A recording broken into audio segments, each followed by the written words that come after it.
Welcome back to my मोडी food maker channel. आज आपण सर्वात ट्रेंडिंगला असलेली झिरो ऑइल कुकिंगची रेसिपी पाहणार आहोत। ही रेसिपी पाहाल तर तुम्ही भाजीमध्ये कधीच तेल वापरणार नाहीत। तेल नसतानाही एकदम टेस्टी अशी ही भाजी लागते। चला तर मग पाहूया आजची रेसिपी। सर्वप्रथम मी बारीक असा कांदा चिरून घेतलेला आहे आणि त्याचबरोबर टोमॅटोही चिरून घेतलेले आहेत। गॅसवर मंद आचेवर कढई ठेवलेली आहे। कढई थोडीशी तापल्यावर त्यामध्ये जिरे टाकून घेऊयात। त्यानंतर हे जिरे छान असे परतून घ्यायचे आहेत। जोपर्यंत जिऱ्याला थोडंसं तेल सुटत नाही तोपर्यंत भाजून घ्यायचे आहेत। हे सारखे परतून घ्यायचे आहेत। सारखे परतून घेतल्याने जिरे करपणार नाहीत। थोडेसे भाजलेले आहेत। आता आपण त्यावर कांदा टाकून घेऊया। यावरच कांदा टाकल्याने कांदा जास्त करपणार नाही।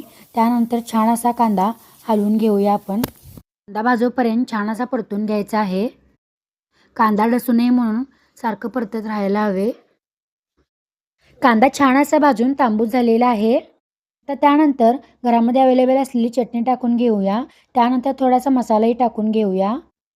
टाकून झालेली आहे। आता धने पावडरही टाकून घेऊया आणि थोडीशी हळदही टाकून घेऊया आणि हे सर्व काही छान असे हलवून घेऊया।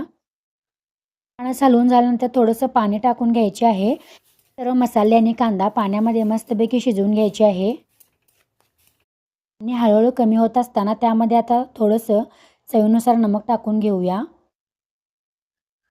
आणि थोडंसं आटत आल्यावर त्यावर बारीक चिरलेले टोमॅटो टाकून घेऊया आणि छान असं त्याला परतून घ्यायचे आहे। टोमॅटोमध्ये पाणी ऑलरेडी असते त्यामुळे त्याला जास्त पाणी सुटते। तरीही त्यामध्ये आपण लागेल तेवढे पाणी घालून घ्यायचे आहे आणि छान असं त्याला परतवायचे आहे आणि त्याला परत शिजवायचे आहे। त्यातील पाणी पूर्णपणे आटल्यावर थोडंसं अजून पाणी टाकून घ्यायचे आहे। टोमॅटो छान असे शिजलेले आहेत आणि गिरवी टाईप मिश्रण झालेले आहे। आता आपण यामध्ये छोले टाकून घेऊया। तुम्ही यामध्ये पनीर सुद्धा टाकू शकता। हे सर्व काही छान असे परतून घ्यायचे आहे। चला तयार आहे झिरो ऑइल कुकिंग रेसिपी। तुम्हाला माझी रेसिपी कशी वाटली ते नक्कीच कमेंट बॉक्समध्ये कळवा आणि हां, चॅनेलला नक्की सबस्क्राईब करा। धन्यवाद।